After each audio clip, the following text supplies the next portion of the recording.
And now we're going to shift gear and unpack really the international health landscape from very different perspectives. And it's clear that FH Europe Foundation has made enormous progress since our meeting this time last year in Lisbon on very many fronts. So when you're listening to all of these presentations, really think about the implications for our community and how we can connect, how we can engage for change. Turning to you again, Bert, you've devoted your entire career to ensuring young people living with FH aspire to live to 100 years old.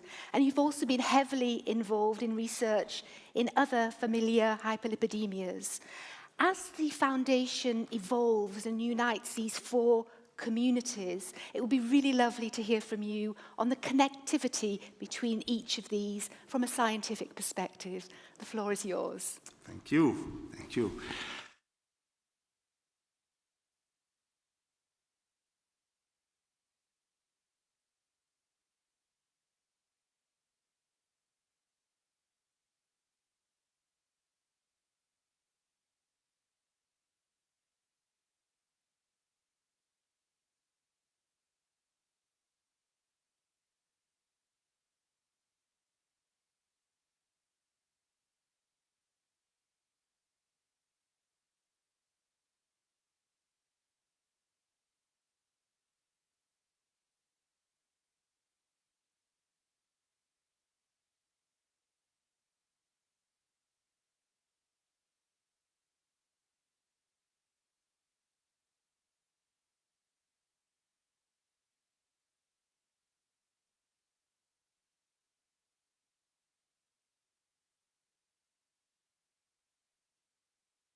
In a safety board or in a steering committee to try to find those at highest risk and who benefit a lot from new drugs.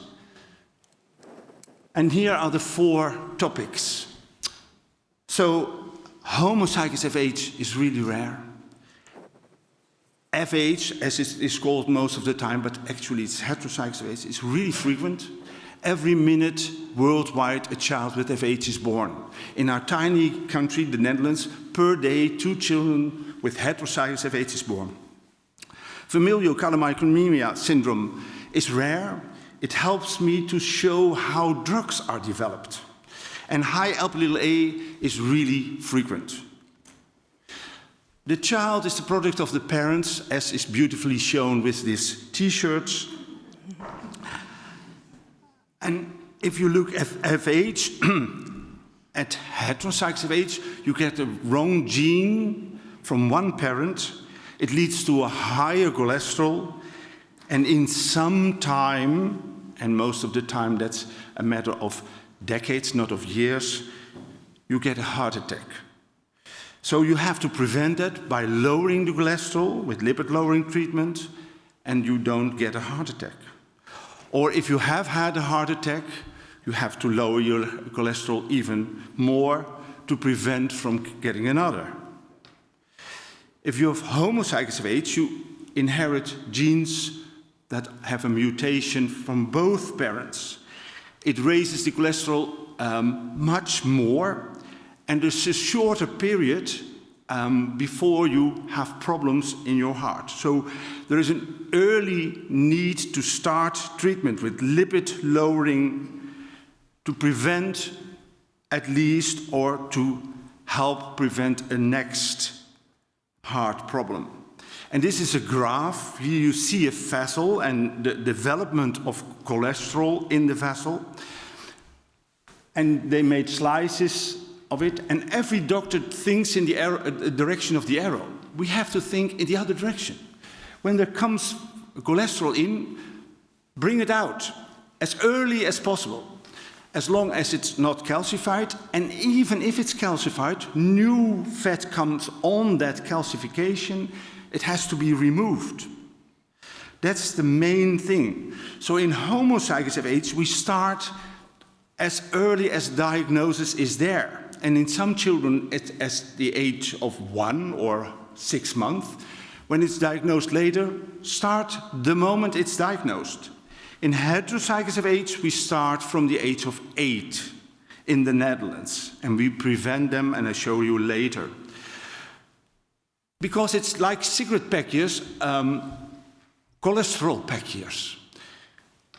And if you don't have FH, let's assume above the age of 70, you have a higher risk.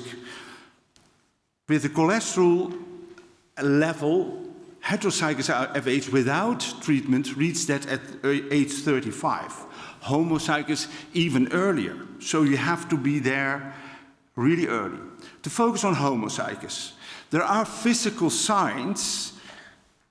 I have a pointer here, I think.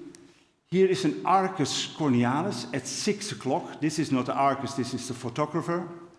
And these are the xanthalasmata. And here are thickened Achilles tendons with orange-like eruptive xanthomas, even in the buttock. Normally I don't come into the buttock, but if you see it somewhere, you have to examine the whole child. And it disappears the moment the cholesterol goes down. That's the good thing. In 2014, a group of 30 specialists from all over the world published about homozygous FH, and this year we made an update of it, and the definition changed. I only go into figure 2, that in the past we thought above 13 millimole, above 500 milligrams per deciliter, think of homozygosity. Now we think above 10 or above 400 milligrams per deciliter, think of homozygosity. And we wanted to go to lower goals in the LDL. In children in the past, lower than 3.5, 130 milligrams per deciliter, now lower than 3. And in adults, even lower. They make it themselves rather hard. But it's a matter of choice to lower the LDL. And we do that, for instance, for years already with apheresis. And the xanthomas disappear, the cholesterol goes down. But we are uncertain if it also protects for cardiovascular risk. And at this moment, this is the first time, we did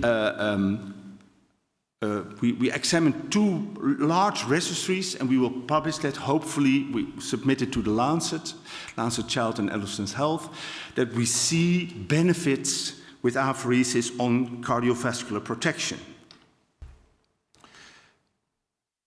And there are now, besides lipoprotein apheresis, all types of new drugs. And I told you already, the imaging is that much important. In the past, a CT scan cost a lot of radiation. Nowadays, you have rapid CT scans, EKG triggered, your heart. You go in and you're out. So there's hardly any radiation more. And you can beautifully see on a CT scan your coronary arteries.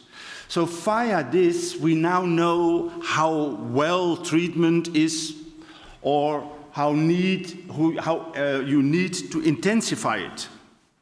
And I experienced 2 breakthroughs. This is the second one. I come later to the first one. Fat is already visible at young age, shown by these CTs, and can come out of the vessel wall. We had children on weekly apheresis. They reached lower cholesterol. And then we did a CT and introduced a new drug, in this case, evenacumab. And the cholesterol dropped dramatically to the blue line. We repeated the CTs.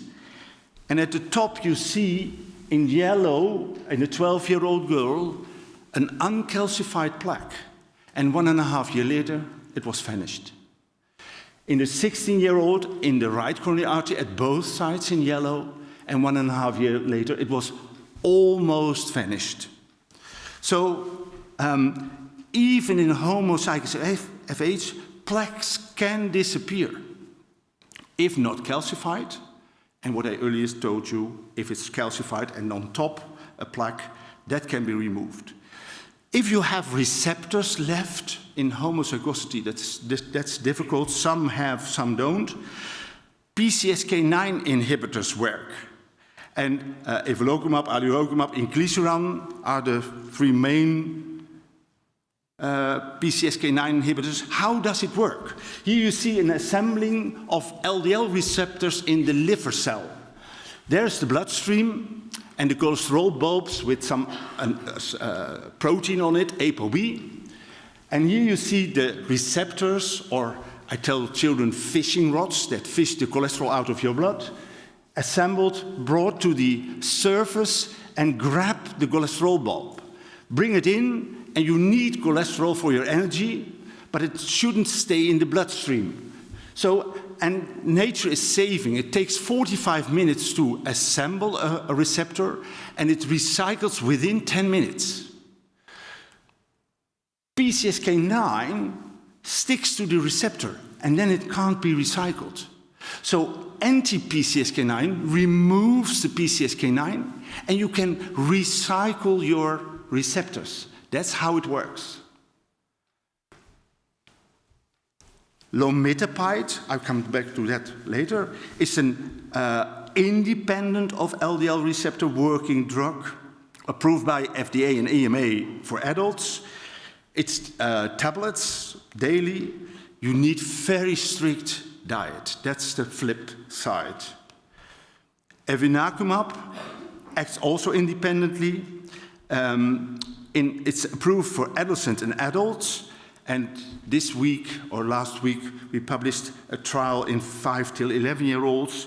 And I think in the near future, it will be approved from 5-year-olds, for 5-year-olds. No super strict diet, but it's given once per 4 weeks via an infusion. And this is, I'm proud to present that you see a sharp going down of almost 50% of the cholesterol in children from 5 till 11 when they were introduced with this drug. And Doortje Rijman, who will join us later this day, and our group published or presented that we went down with the frequency of apheresis from weekly to once per 4 weeks. One child we could prevent from starting apheresis, and none of them developed atherosclerotic heart or vessel disease, and the CTCA regression I showed you. Heterozygous FH is really frequent.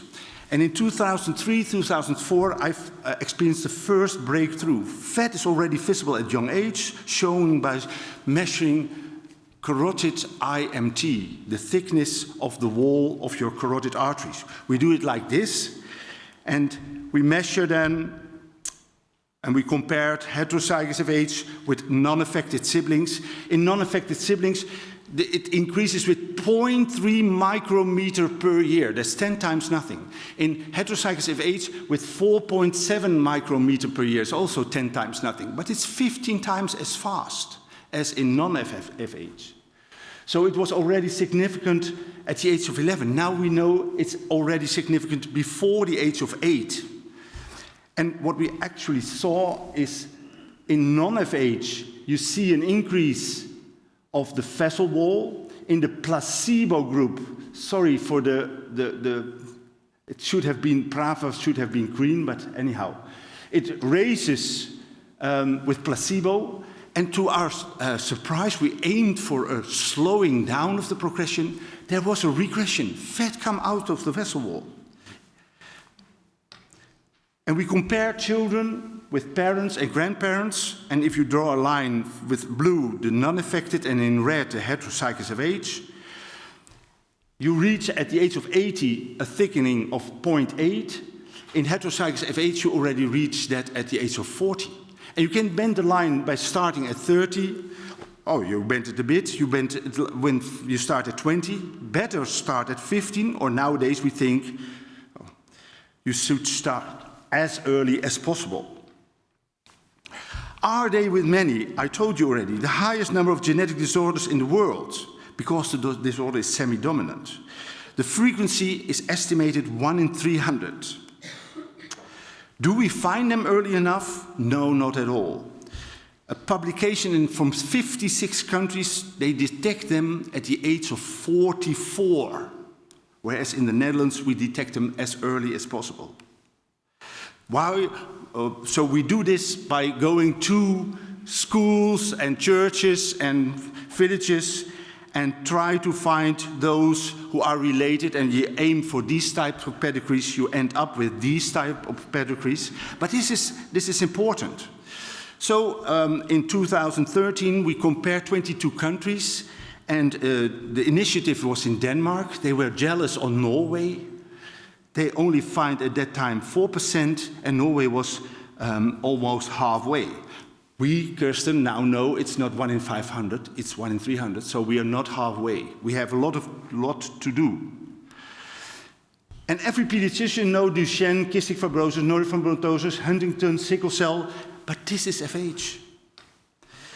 So together with Magda, we calculated how many in the European Union would suffer from this heterozygous FH. We think 1.5 million, of whom 300,000 children, and less than 10% discovered. Now I go into detail of FCS. There's a difference between high triglycerides. You have to calculate 10 millimole is 885 milligrams per deciliter. High triglycerides, extremely high, then it's genetic. In between 2 and 10, that can be other reasons. But above 10, that's genetic. And this is a busy slide, but I only want to show 2 things. This is the gut, the intestine, this is the liver. And out of that comes cholesterol packed in bulbs.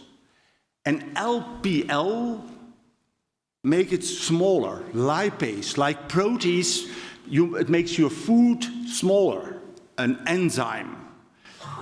The proteins, and in lipase, it's the fat in your food.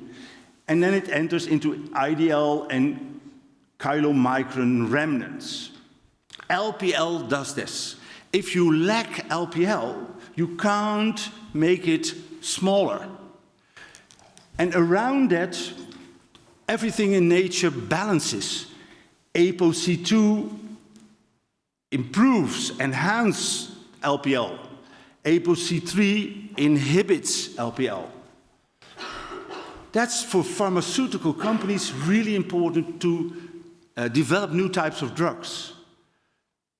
So ApoC2, if you lack ApoC2, you can't enhance LPL, and your triglycerides go up. If you lack this ApoA5 or LMF1 or the difficult word, these all 5 lead to FCS, majority LPL deficiency. But for pharmaceutical companies, it's interesting to see that MTP is important to make this cholesterol and go into the blood. And they want to inhibit this. And over there, it's at 2 sites, in the liver and in the intestine. And then you have lower cholesterol and lower triglycerides in your blood. Flip side is that it stays in the gut and it stays in the liver. If you restrict your fat diet, then you prevent yourself from a fatty liver. The other one is ApoC3. This is important for FCS. If you inhibit ApoC3, you prevent yourself from high triglycerides. But the first drug had a side effect that it affected your platelets. And you get bleedings, but now they have a new drug with GalNAc on it. I won't explain GalNAc. And then it will work much better. So, and angiopLT3 is the evinacumab. I have to continue, and you can see there is a list, and I'm so thankful to the pharmaceutical companies and those who do the genetic testing that they find this. I finish with high lipoprotein A. What we experienced in 2,721 of our 4,000 children that we referred for dyslipidemia is that it was clear with definite FH in the majority. But aware that we were uncertain, do they have FH? We don't find a mutation. For certain, we know that some have that low cholesterol, and we checked their DNA. We know that mutation in the parents, they are unaffected. But the rest had a high cholesterol. If it was much higher, above 5 or 4 with heart attacks in the family, it would be probable FH, and otherwise probable non-FH. And we looked for the Lp(a) in these 4 groups. And here you will see the graph. And it's low frequency of high Lp(a) in FH, in non-FH, higher in probable non-FH, but it is 1 in 3 in those with probable FH, but they don't have FH, they have high Lp(a). So the good thing is high Lp(a) was thought to cause FH, whereas it's a separate patient group. Other genes are involved. In FH, important role for LDL receptor. In high Lp(a), no role for LDL receptor, at least what we think now. Most importantly, it requires different treatment. Promising therapies bound to happen. Practical recommendation, do DNA analysis and measure Lp(a). Because you can have FH or high Lp(a), or you can have FH and high Lp(a). The final 3 slides. It's all about back years. Fat can come out of the vessel wall, calcium can't. So the younger the better. But even if there is already calcium in the wall, new fat can be removed. We published in the New England Journal our 20-year follow-up of the 8 to 18 years. The parents started at the mean age of 32. The children started 2 decades earlier. At the age of 40, almost 1 in 3 of the parents had a heart attack. None of the children at that age, when they reached the age of 38, 39, 40. 11 of the 156 parents died before the age of 40. None of the children who are now at that same age died. So that's the promising thing. If we look at the whole cohort, here you see the grandparents in the time there was no drug available. The parents in red, in the beginning there was no drug. They had the same speed of dying or getting a heart attack. And then came the drugs and they stayed alive. Not only nice for the parents, also nice for the children, that their parents stayed alive. And the top line, and the oldest patient is now 50, almost nobody died. We had 1 case recently out of 4,000, but she didn't die from a heart attack. So if you don't screen, it keeps like this. If you only screen the adults, you get this. If you screen adults and children, you will get it. Thank you for your attention.